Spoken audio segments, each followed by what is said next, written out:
Let's go. Decentralized Pictures Talent Cast. I'm Matt, and I am here with Will Bryan and Katharine Bradley, the creative minds behind historical film and finalists for the Andrews Bernard Finishing Funds Award. Thanks so much for being here, you two. Thank Thanks for you. having us. Yeah, so let's jump right into it. So let's talk a little bit about you and your backgrounds and history of being filmmakers. Sure, you bet. So I figure, we can just, flip flop back and Sure, forth. sure, sure. Yeah. So, my history with this stuff, I have been sort of hell bent on this one singular goal for my life has been to make, make a feature film. And I'm, 34 now. And it's taken a lot of years and 8 working with Katharine to really make this happen. My background is in doing a lot of short films growing up, scripts, just writing.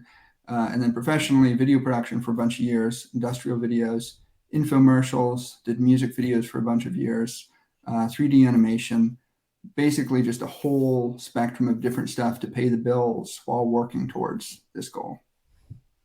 Yeah, and for me, I came from a slightly different background. I'm more fine art. I studied sculpture in school, but it was sculpture and extended media. So I really leaned into the extended media and did lots of video work. And that's kind of what brought me and Will together. And we did a lot of work with marketing videos. We did videos for the Library of Congress and New York Studio School, lots of client work. But the goal was always to transition to feature films, and historical film is our maiden voyage. Nice, nice. All right, well, thanks for that preamble. So let's dive into historical film, and based on the pitch material, it's been a 7-year journey. So kind of walk us through that journey and where we're at today. Oh man, Will, you want to? So we don't have this boiled down to a very concise, snappy timeline.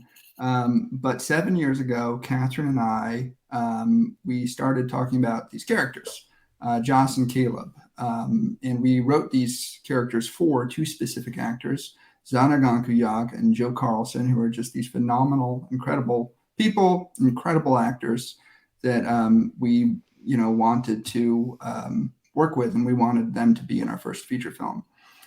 We made a proof of concept in 2016 about these 2 characters, and from that sort of led to this process of working with them on the characters, having that sort of inform the growth of the story organically out of the characters. Wrote many drafts of the script at our kitchen table, and then went about raising money. We had some very naive assumptions of what budget we could pull this off for in the very beginning. And that was one of the reasons, actually, Katharine mentioned we started a video production service in 2016 as well. And that was very much to sort of get in front of a lot of people that we knew had a history of giving to the arts, some angel investors, some people who have been executive producers on similarly sized movies, as the one that we wanted to make. And it was a process of 2 years of going around and pitching it, getting nothing but no's until on Christmas Eve of 2019, 2 incredible investors that we're just so lucky to be involved with came forward with the entire budget. We were essentially on track to shoot in 2020, and then COVID happened. And from there, it has been, a process of building the team out. And that time that we had, in between when we were going to film and when we actually did film, principal in September of 2021 was an incredibly useful period of time where we were really able to not only refine the movie, but we were able to build an incredible team. Yeah. And I'll just jump off that and say that I think the team we were able to build is really crucial to getting as far as we have, because, Will and I, we work day jobs. and I know a lot of people in the film 3 space do. And it's hard to keep yourself going sometimes, but I think our team has consistently inspired me with the energy that they bring that kind of re-energizes us and keeps it going. And to reiterate that point too, I mean, I think that for me personally as a filmmaker, the big unlock was working with Katharine in a big way, in part, for a million reasons, but one of them was that, it's so much easier or so much less impossible, I'll put it that way, to do something sort of gargantuan and sort of chip away at it if you have someone by your side. And, to when you're really sharing this 50-50 creatively and taking full emotional ownership equally as two partners, you really sort of can carry each other through the years when it's looking really dark, when it's looking like nothing's going to happen. And then that effect is just, it's incredible. It's just that lift is just multiplied and compounded when you have a crew and you have other people who are treating it the way that you treat it as your own work, when other people are like, this is the movie I want to make for myself and for these reasons. And we've just been very, very lucky throughout that whole process. Excellent. Thank you both for those insights. I like that, Will. Less impossible. Less impossible. It's still pretty much impossible, but it's still less impossible. I like that. I like that a lot. So you alluded to, like so many films, COVID obviously happened. We're still living with it today, and it posed production challenges. So give us some insights on how you navigated those challenges. Yeah, absolutely. I mean, I think, again, like so many of us with a lot of anxiety, I think Will and I are naturally very anxious people who, as captains of the ship, we took a lot of, we really, really internalized that personal responsibility for keeping everyone safe. We, as Will said, we raised our budget right before COVID, and we took a lot of time before we even felt comfortable entertaining the idea of going into production. And then right when we went into production, I think it was right when Delta was really kicking off again. So we were really strict with our COVID guidelines. We went SAG, and we actually, I think we went in some areas kind of few steps beyond SAG's requirements. And even with all of that, we did lose some crucial days due to a COVID scare, and it played havoc on our budget, and it was just this whole other level of responsibility that we were we didn't expect that. But again, talking about our team and our crew, we were so lucky because we were told throughout pre-production that guidelines this strict, you're going to get so much pushback. Every day is just going to be a waking nightmare. Like no one's going to comply. It's just unreasonable. And we were insistent, no, I think it's reasonable and it'll keep people safe. And, we were really lucky because our crew was great. And they did comply, and we really didn't have pushback. And I think they really appreciated how we weren't cutting corners, especially at our budget level. When looking at the numbers, it was really tempting to sometimes. So yeah, it was just a new challenge. But I think as independent filmmakers, independent filmmakers are used to solving complex challenges that are expensive. Yeah. Fair. Yeah, so let me pull on the thread of having an amazing cast and crew to get through a challenging time like this. So tell us about, your cast, your crew, how you assembled the team. Yeah, absolutely. Well, Bill, do you want to? Yeah, sure. I mean, I'll focus on the crew. Okay. I mean, the crew was, we had a list of people that we wanted to work with. We had sort of like this A list, B list, and C list of people that we really liked. And in almost all instances, we got our A list, which is just absolutely amazing. It really goes down to, I think, two things of the script. And of course, everybody says, make sure that your script is great and, as good as you can possibly do it. And I think that that's part of it. But the other part is really presentation and really making sure that when you're delivering the script, it's very clear that you're sincere, that this is, that you're ready to say, this is the story that I want to make and why. Also, cinematographer, hey, this is why I want you. This is why I want you, this specific cinematographer, and not someone else. And that was the case with our incredible cinematographer, Kunitaro Ohi. So we just went about it where we contacted people directly, right?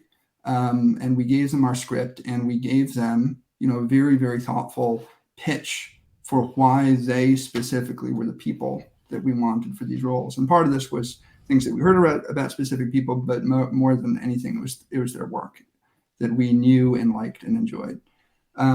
So, Andrew Carnwath, our incredible production designer, is one of the best production designers on the East Coast. He was an art director for Yorgos Lanthimos' new movie with Willem Dafoe and Emma Stone. I think it's called And it just shot in New Orleans. He was responsible, he and our art director, Ben Hill, were responsible for the construction and the look of the handmade stuff and the entire physical environment and presence of everything in our movie, which really, with our cinematographer, defined the whole look, which is so much of the vibe of the movie. We knew that if we got Andrew and Cooney together, it would be beautiful. Eric Paparazzi, this incredible composer, he's in Cat Power, which is just, a band that Katharine and I have just, been obsessed with for most of our lives now. He is a friend of Greg Turkington's, who was in our movie. And, when we were making like dream lists of the composers that we wanted, Eric was always at the top of the list. And we're like, okay, we make historical film and then we use it to make a next film. And then the next film after that, we're going to be able to get an original score from Eric, because we will have established that level of legitimacy and we could approach him. But, at a certain point, we were just put in contact with him and he loved the script. And we just let him go. We were like, okay, look, this is the vibe of what we're looking for. We want you to just bring what you feel for the script to it musically. And he did, and it's incredible. So, there's a real snowball effect when you're building a crew like this, because each person that you invite to the table and says yes sort of gets you legitimacy for the next person to join. And, over the course of, between when we were about to shoot in September of 2021 all the way through now, it's just been like this rapidly expanding, compounding snowball. Yeah. And I'll just jump in real quick for the cast. I mean, I think we were so lucky. I mean, we first off to work with Joe and Zana over the course of so many years and really be able to have our two leads put their stamp on the movie just as much as us and really have that ownership has been so crucial. And I think helped the script be as strong as it became.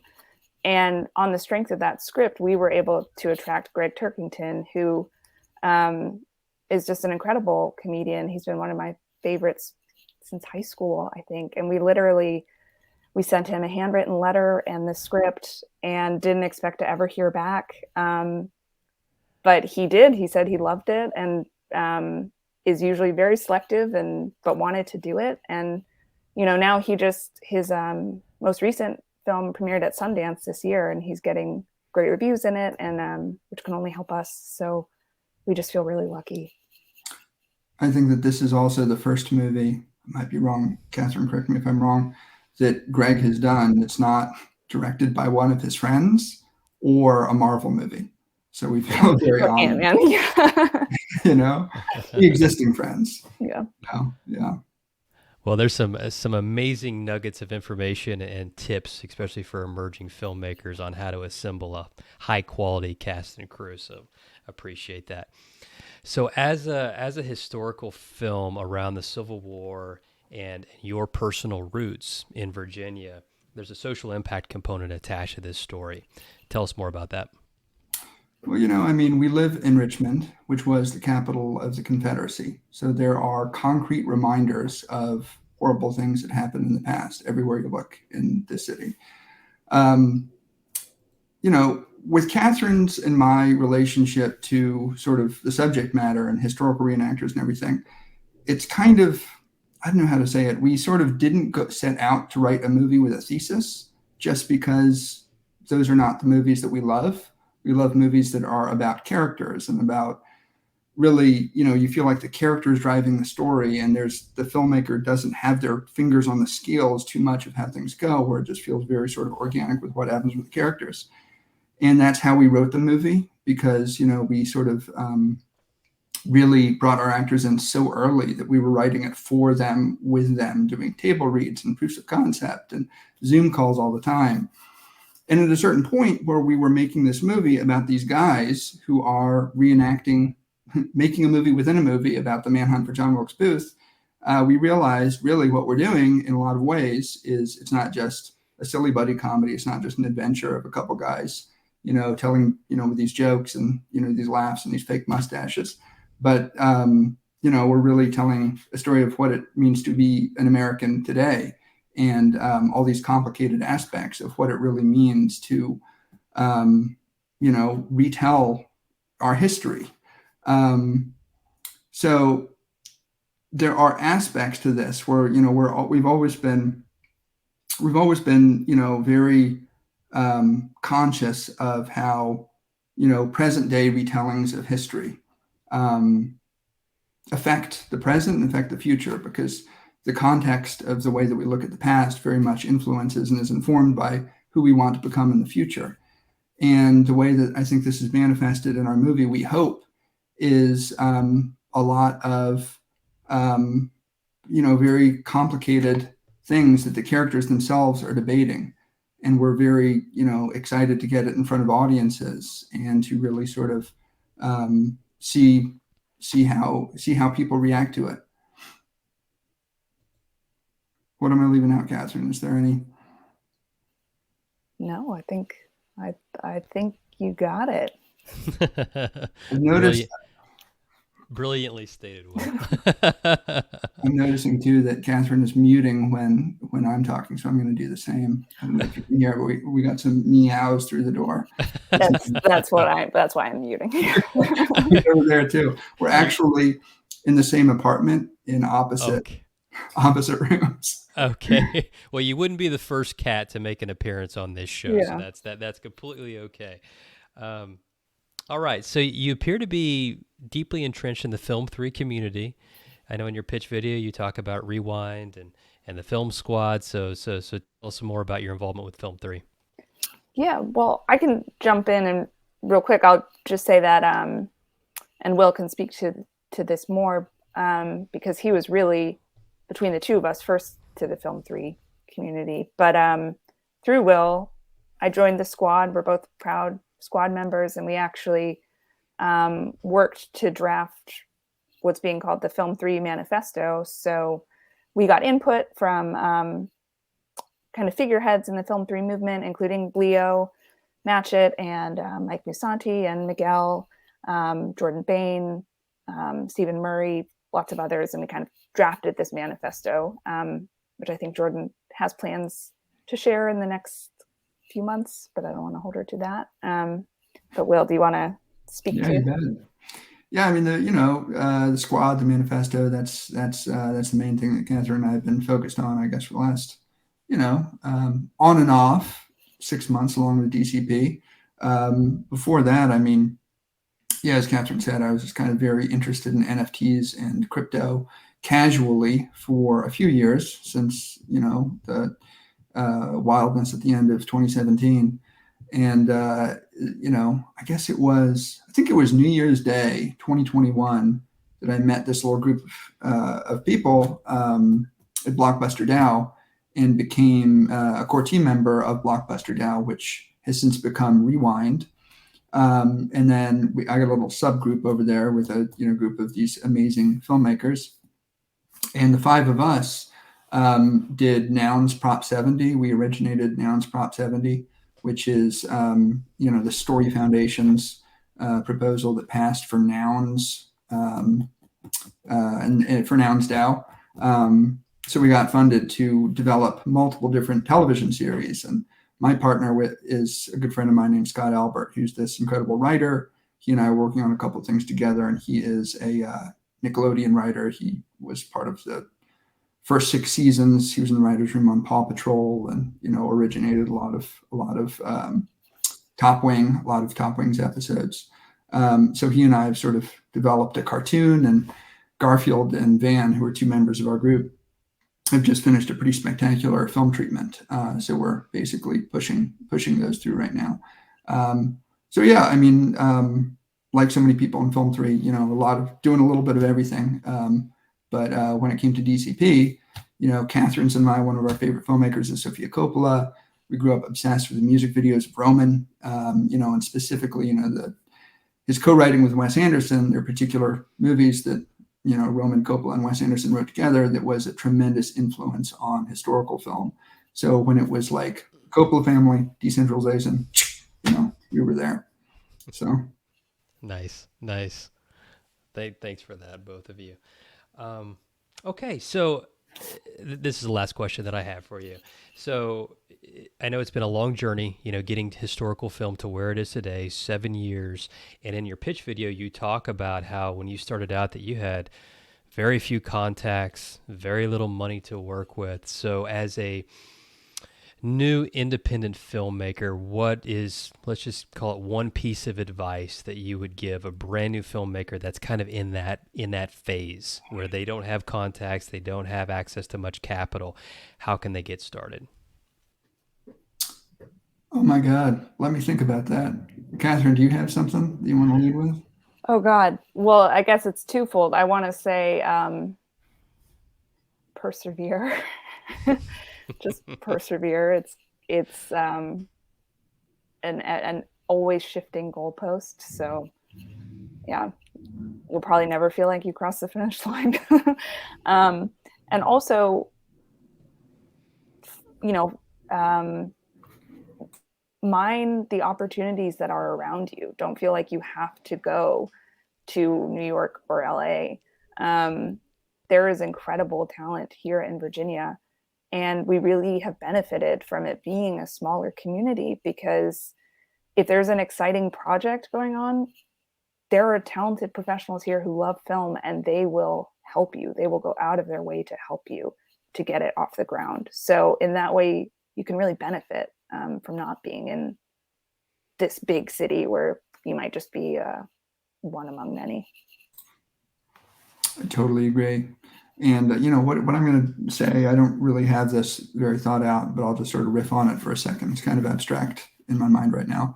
But really, I mean, I think as a filmmaker, and coming from, Katharine's and my background, as I think virtually all independent filmmakers trying to make their first feature are today, where you're used to having your hands on the camera, and you're used to editing everything on your laptop, and you're used to holding a boom, and you're used to doing everything yourself. It's been a real transition for me, really, to sort of go from the tool set of having my hands on the camera and sort of doing everything to really thinking things through to the point where I can very, very clearly articulate, to other talented people what we want in a way that gives them incentive to do what we want, gives them profound feeling of ownership of it, which respects them, gives them enough leeway to be creative and to do their own jobs the way that they want to do it, but at the same time keeps everybody marching to the same beat.